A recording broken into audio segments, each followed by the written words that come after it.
Look, kids, I got liberated from the bedroom, back in the dining room again. Well, chapter 7 is the American Revolution. So I'm going to break this first section into a couple parts because it gets kind of long.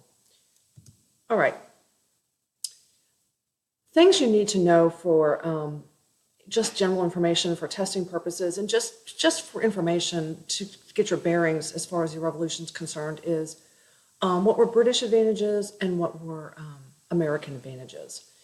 The British were, as I've said before, the biggest, most important military power on the planet at this point. They had the strongest navy in the world, a well-trained army. They have great wealth with their empire, and they have more people, more actual people, and so they have more way to draw for soldiers. Now, there's also this. At least 1 in 5 colonists was loyal to the king. In general, that was strongest in the Carolinas and Georgia. So the further south you went, the more likely you were to have people loyal to the king. And weakest in New England. Think Massachusetts, Philadelphia, those places. Well, Philadelphia's not really New England, that's middle colonies. But those places were less likely to be loyal to the king. Because let's face it, that's where he had had all of his boots on the ground for many years. And that's where some of the navigation acts and things like that had been really impinging upon the colonists' ability to trade for 100 years by this point. The British actively sought support of enslaved African Americans and told them that they could be free if they would join up with the British Army. And some of them did try to do that, but of course they have to escape their enslavement first. So some did, some got away and joined up with the British, and that worked out well for them. Now here's the Patriot advantages. They're fighting on their own ground. It's their backyard. It's their home turf. They know where the best hiding places are. They know how to navigate the back roads. They know who is a friend and who is not. So that is a huge advantage for the Patriots. Also, and the second bullet point is very important, the British have long supply lines, and that is always a disadvantage. I'm going to come back and talk about this again in the Civil War. And this is a thing that you will hear in high school when they're talking about Napoleon and they're talking about Adolf Hitler with the Second World War. When you have long supply lines, that is a huge disadvantage for you. You see it today.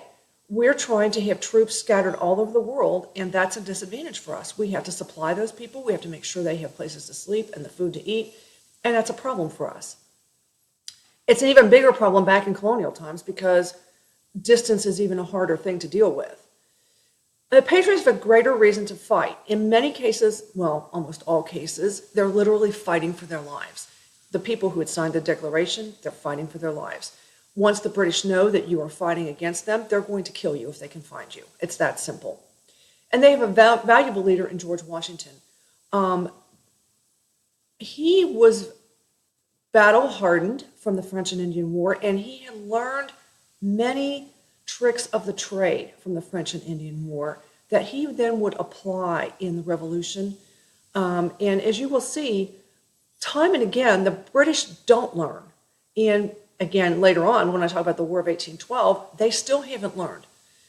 So they don't adapt. They don't adapt to their environment. Okay, let's talk about the Continental Army. People in the colonies did not have a standing army. Remember, we talked about militia. It was one of your vocab terms.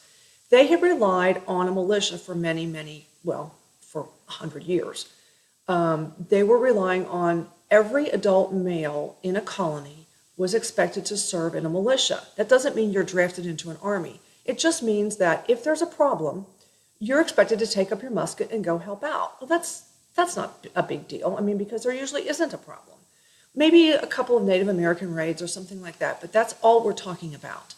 But now we're talking about a war with the biggest, meanest dog on the planet, and so we need a Continental Army.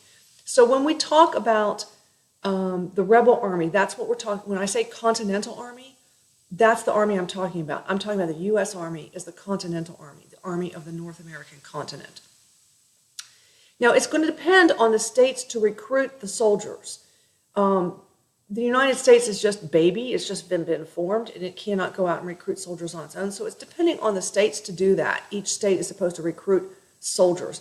As you can imagine, It's easier to recruit soldiers in states like Massachusetts and New Hampshire and maybe New York and Pennsylvania than it is to recruit soldiers in places like Georgia and North Carolina and South Carolina, because people were siding more with the rebels as you went for further north.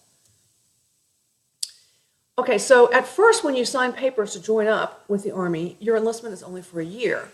But George Washington sees pretty quickly that this isn't going to work, because he just barely gets people trained and then they're out. And so he then asks for the term to be extended, but most men still only want to sign up for a year. Again, I've got this in parentheses, but it's just common sense.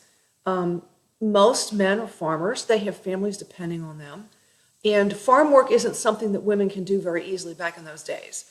I mean, if you're in the South and you have slaves, that is one thing. But if you're in the North and you have heavy plows to take through fields and things like that, it really is physically not something most things women can do. Some did. They stepped up, or they had older sons that could maybe help, like your age sons that were not really serving in the military, but old enough and strong enough to help out. But it was a difficult thing for a woman to maintain a farm because the work was simply too physically demanding for her.